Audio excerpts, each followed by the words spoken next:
তো তোমরা মুখের এক্সপ্রেশন দেখে বুঝতেই পারছো। আর এটা ছিল আমার মাসির ছেলে।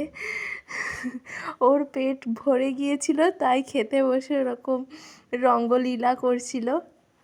তারপর শেষ পাতে চলে এসেছিল, দিয়ে দিয়েছিল পাঁপড় আর চাটনিও ছিল, কিন্তু আমি নিইনি কারণ চাটনিটা আমার খেতে ইচ্ছা করছিল না। তারপর এখানে দিয়ে দিয়েছিল রাজভোগ আর চমচম। তো বিয়ে যেহেতু অনেক রাত্রিতে ছিল, তো আমি অনেকক্ষণ জেগে থেকে থেকে আমার প্রচণ্ড ঘুম পাচ্ছিল, শরীর টায়ার্ড লাগছিল, তাই আমি ঘুমিয়ে পড়েছিলাম। তো পরের দিন এটা বিদায়ের সময় আশীর্বাদ হচ্ছে।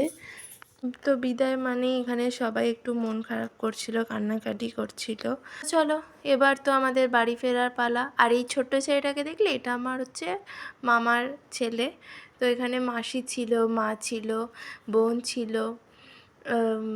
এই যে এইটা হচ্ছে আমার মামার ছেলে, একদম খুব পাকা একটা ছেলে।